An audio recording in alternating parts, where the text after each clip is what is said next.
My name is Jane Laporte. I have 10 years of experience in providing safety training and hope you will gain some valuable information today as you watch your video. Let's start with basic fire prevention steps. There are ways you can prevent workplace fires. Housekeeping. Keep work areas free of dust and lint. Discard waste in the proper receptacle. Keep combustible materials, an example of that is paper, away from heat and machines, especially space heaters, which can cause fires. Never place anything on a space heater, or for that matter, any closer than at least 3 to 4 feet. It's potentially possible that that could heat up and cause a fire. There's many fires yearly with space heaters. Flammable liquids. Follow the label and your material safety data sheets recommendations for handling and storage of your flammable liquids. Clean up spills and leaks immediately. Use non-flammable substitutes whenever they are available for any sort of cleaning. Use approved airtight metal containers that are kept closed when not in use. Ground containers during transfers. Use only in well-ventilated areas when you are working with these products. Make sure you open a door or a window to make sure that you're not getting those fumes into your lungs. Treat empty used containers as you would full ones. They are not to be reused for any reason. Remove saturated clothing as soon as possible. If you spill on yourself, you want to make sure you remove that clothing immediately and wash your skin thoroughly with running water. Oxygen. Keep oxygen cylinders from contact with anything combustible. Make sure that they stay upright. Make sure that they are in their stands so they do not tip over. Do not light any matches or smoke around oxygen use. Electricity. Replace cords and wires that are frayed or have any worn insulation on them.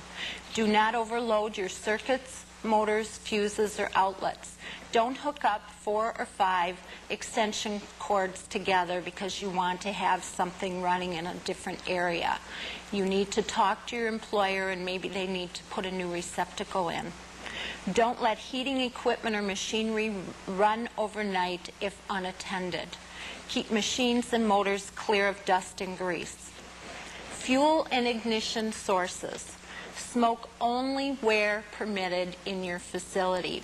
I would imagine that most of your facilities only allow you to smoke outside. Again, I'm going to talk about space heaters. Make sure they're in a well-ventilated area and do not fall over.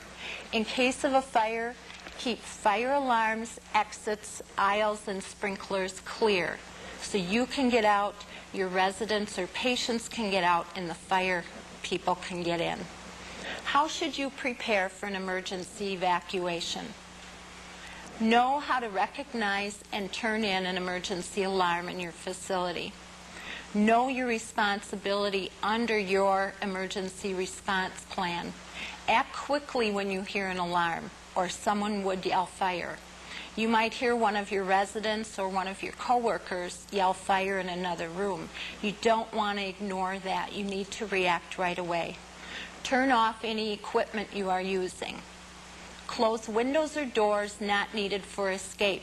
However, if you do not have time to do that, you make sure you get out safely before you do any of these steps.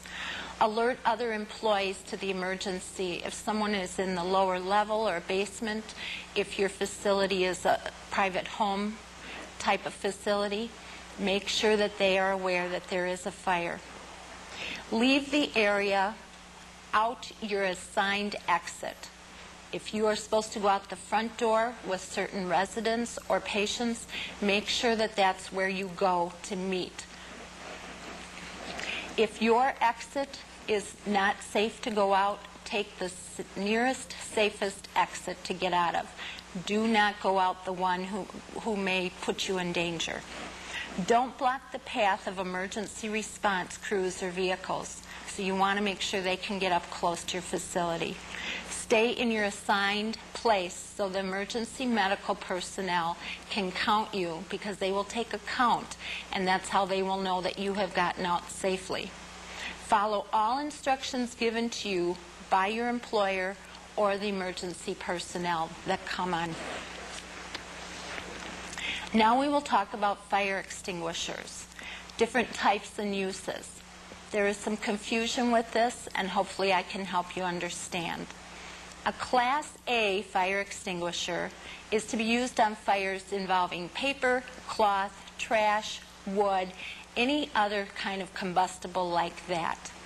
Note the numbers on the fire extinguisher. The higher the number, the larger the fire it can handle.